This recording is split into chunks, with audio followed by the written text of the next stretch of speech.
Remember, to get the volume, we have to multiply 3 linear factors, okay? So we're just talking about the individual dimensions.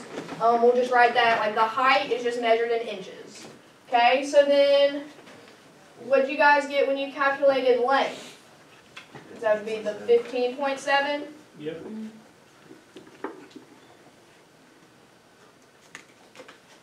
Okay, so I'm going to stop this poll. And then we also had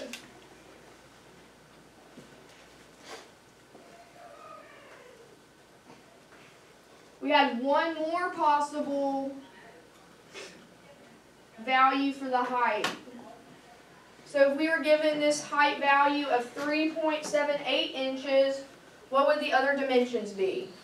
Okay, do I have enough information to figure out what that is given the height value? Do I have enough information, Mamar? What am I missing? What does it give me? Okay, so what does height represent in my expression? Or how is height represented throughout my 3 expressions? Okay, so think about, okay, do I have enough information now?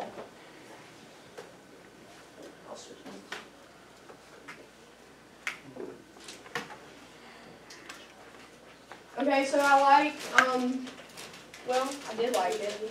The person was showing what they were typing in, but, or like the formula they were using.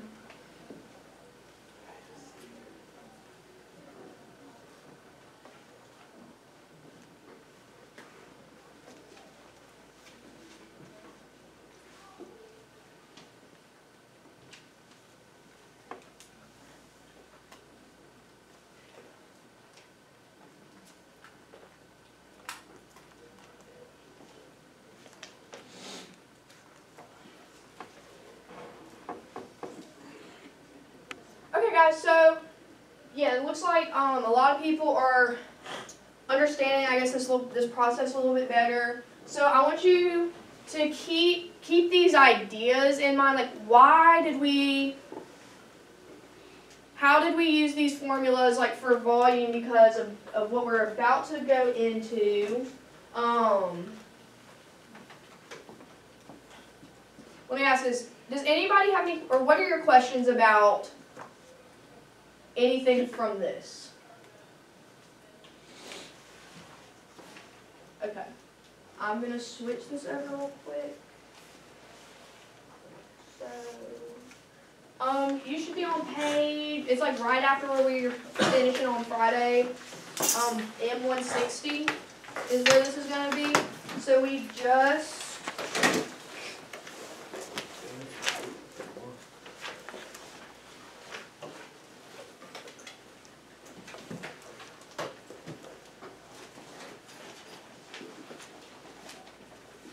so basically, in number 5, we're still dealing with this Plant of Seeds company, and they're making planter boxes. So remember, these boxes are the rectangular prisms, right? Okay, and Friday we graphed the volume function, and what did that look like on the graph? What kind of function is volume? Cubic. Okay, so why is it cubic? Right, because we were multiplying 3 linear factors, so it also looked like that on the graph. Well, basically what happened is he spilled a cup of coffee on this ticket, so it's hiding some of like the information, but we can still see that the base area is 12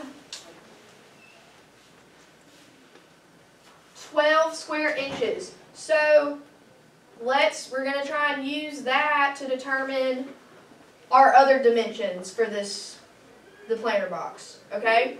So, how is area different from volume?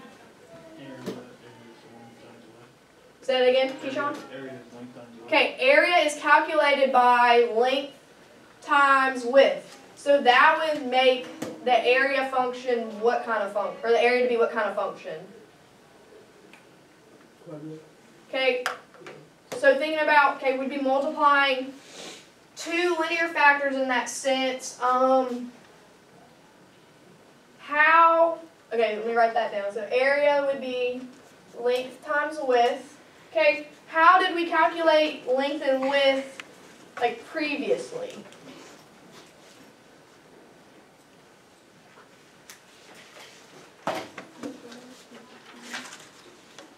Yeah? Somebody tell me. I told y'all need to know these formulas.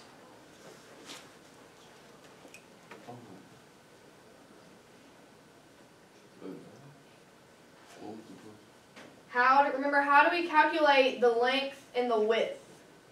If we were given a value for, kind of like this last problem we did, if we were given that height value, how could we use that to calculate length and width? Before we could substitute in, how did we figure out what those, they had a relationship between them? Do you need the height? So with area, okay, so with volume, when we were multiplying like three things, we did have a height. But here, guys, remember that, okay, we're going to use x's for the, for our variable here, and then width was equal to what?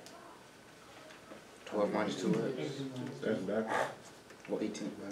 That's backwards. Okay, so it doesn't matter. And let me tell you why. Because if we're multiplying area to get length times width, and I'm substituting in for the x here, is anything going to change? Because notice how I'm substituting the exact same thing in, so whether or not I use this is 18 and this is 12, I'm going to get the same thing because when I'm multiplying, that multiplication is commutative. See what I'm saying? So if you're going to use 18 minus 2x for length, stick to it for that problem. Every length you're calculating is 18 minus 2x. Okay, let's get back to this problem. Okay, so we know how this area is calculated, and I want you guys to think back to this problem 3 and 4. Okay, we were given a volume of 100, and it was like, hey, what's this height? And then we were given a volume of 175, and it was like, what's this height? Well, what were we doing with that given volume value? We were inputting x. So remember, I'm talking about from the graph. Okay, so we're given, what did we have to do graphically with this value for volume? Like, look at your number 3 and 4. What do we do?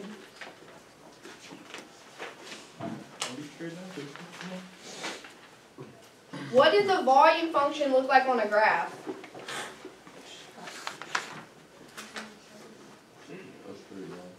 What does volume look like on a graph?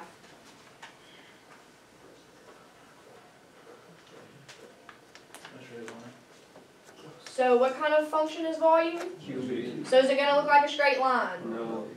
What does volume look like on the graph? We're gonna have curves and stuff in it.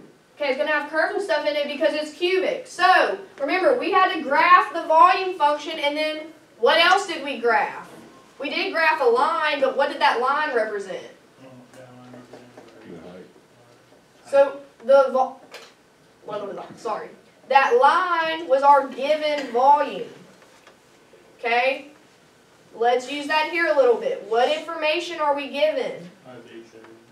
Okay, we're given a base area of 12 square inches.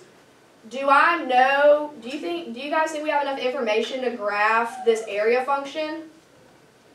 How can I do that, Tyrese? I know you can't talk, but I really need you right now. Tell me how.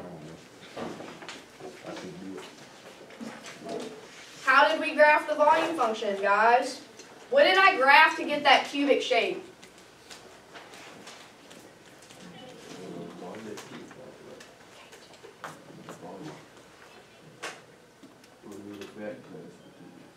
Okay, guys, what did we graph to get the cubic? Like, what did I type in the calculator to get a cubic shape on the graph? The whole thing together. The whole thing together through multiplication, okay? Because remember, we want to multiply in between these factors. So, I'll write it as F1 since that's what you have to put in your calculator. Okay, so to graph the area function, what am I going to type into my calculator? Length time width. Okay, what am I going to type into my calculator?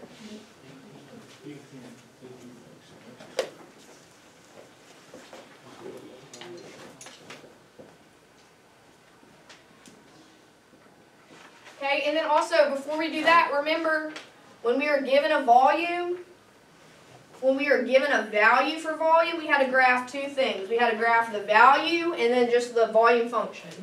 Okay? What else am I going to have to graph here?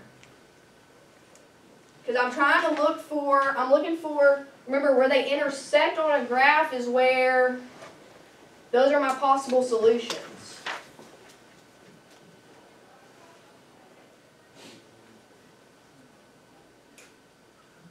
So I'm asking you, what else do I need to graph? The volume. Okay, well, yeah, but here it's not volume, here we're dealing with area, but we're still given a value. So can I use that?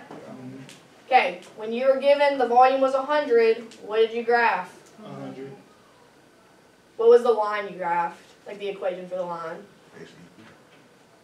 So we had to graph y equals 100. Okay, we're given an area of 12. So here, when we had volume on the y-axis, we have the same idea here, except now our y-axis is representing the area. Okay? So what line do I need to graph? Can you give me the equation for a line?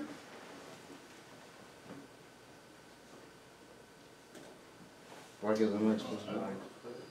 Y equals 12? Yeah. Okay, y'all graph these.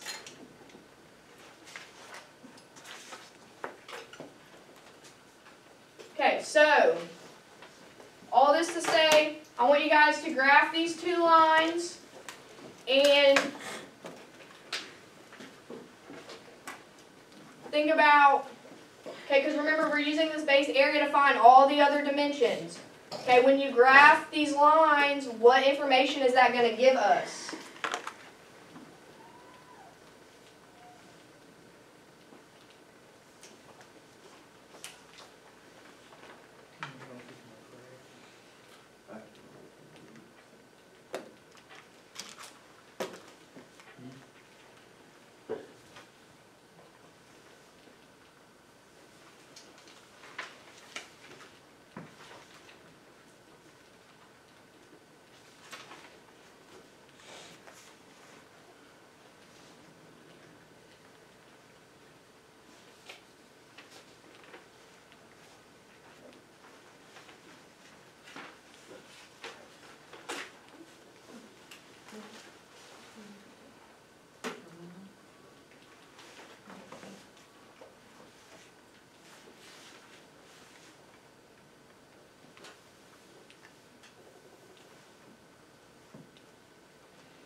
Okay, so are you guys seeing this on your calculators?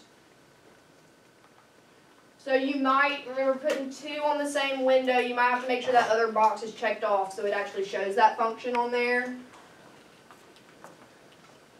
Okay, so we're graphing 2 functions, and one represents, this represents my area.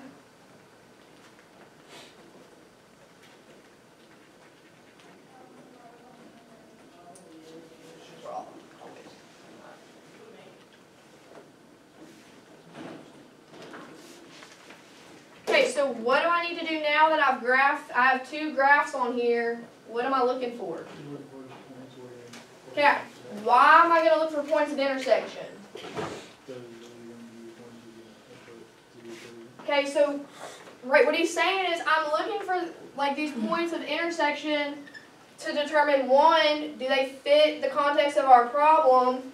2, these are going to be like values of the height that give me that area of 12. Because remember how we were looking at volume? We had to work backwards. We were looking for heights that would give us a volume of 100 or heights that give us a volume of 175.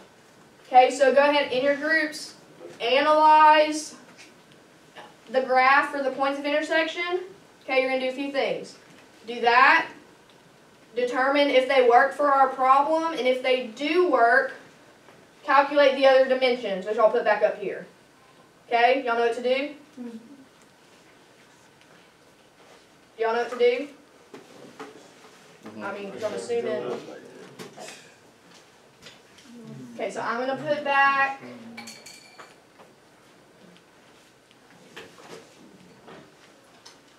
Okay, guys, let me ask you this. So after you graphed it, how many possible solutions do you have?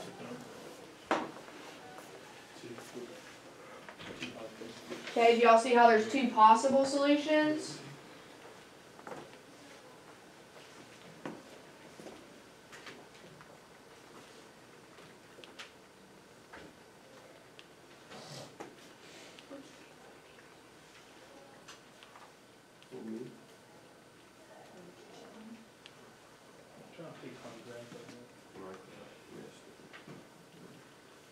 So if you need to fix your graph, you could do, for this one it worked for me to do zoom, oh my bad, zoom and then like quadrant 1, I think, it showed my points of intersection pretty well, instead of like having to resize the window. So if you see what I'm talking about? I don't know why it's showing it. Try zoom fit. I don't know if it will, but That one didn't work. It did not. What the? What? Is it showing okay?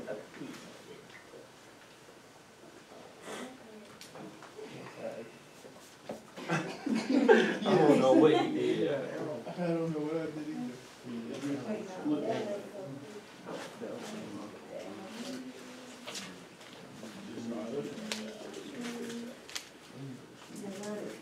I know, I think we got it today. Yeah, I'm trying to figure that out I don't know what they did to the graph. I don't know what you did. I don't know what they did to the calculator before I can't do it. It's not working. Okay. I got it. I'm not doing, I don't know, I can't. What you got? What you got, sir?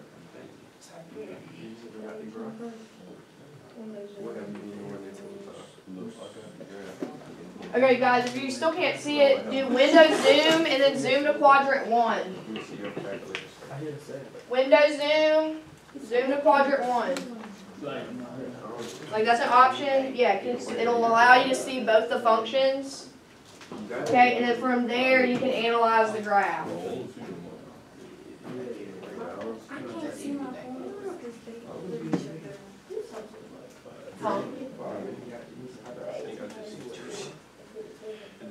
You can drag those. Did you have it? Just press escape. Yeah. Yeah. And then we went back. It went back. We just be out. Okay, so I got it. Tracy, you just gonna have to go up with it.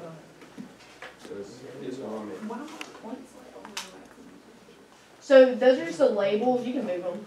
Just drag over the black, like writing.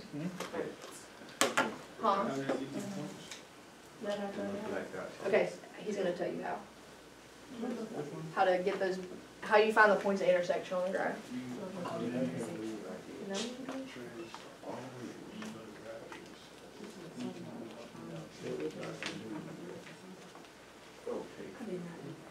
What you did? You didn't include it?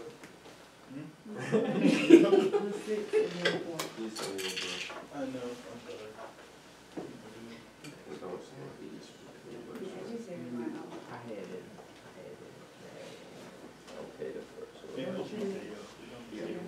Okay, guys, so you hold down your points of intersection. Okay. So how can you use that to help you find other dimensions? Like, what does that mean? So I have conflict signal in class. Okay. And it's called North End of the Decimals. So where's that coming from?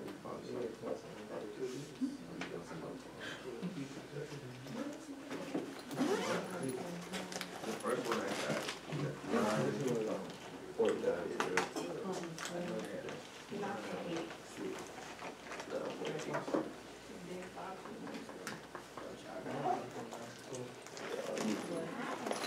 Oh, y'all. Right, is that what it Oh, said? we got one on mine. Mine's in my car. Then I write it Somebody, who we gonna go with? I mean, it's all in the same range. You doing that? I know this side. Oh, no, she got. Which supposed to do the insurance? What you supposed to do with the insurance? Be sure. You said other one was like for- This one is, it won't work. When she go past, Now I got five. You see that? The bottom. when she go past this, you put in the 12 chain too. So which one would be?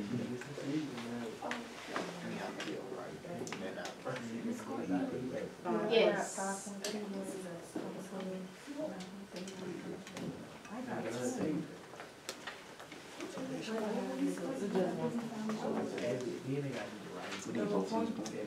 Okay, so when you found these, what variable was that? The first one, cause Because now you have to find what was the height, length, width, and volume. anything on this side won't work. Everything under that is actually coming. Everything has like. So what's the 5 point, what does that actually represent in terms of like what dimension we're talking about? Okay, so X would be what in all of our formulas? Which is the height. Okay, so I'm saying these are height values.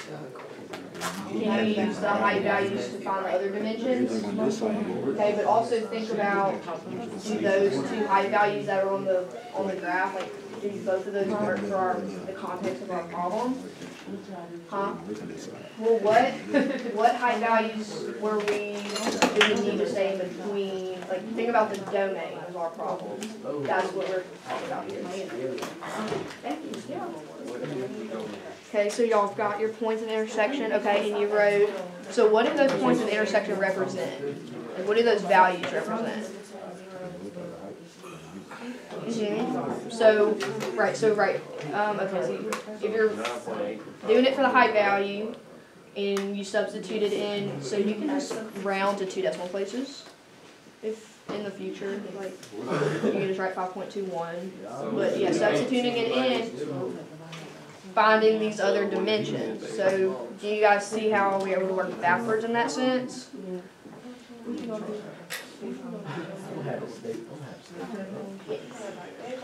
So, let's see where we are. Okay, we found 2 points of intersection. Okay, so what do those 2 points represent on my graph? Or like, what do they're on my graph, but like, what do they represent for my problem? Those are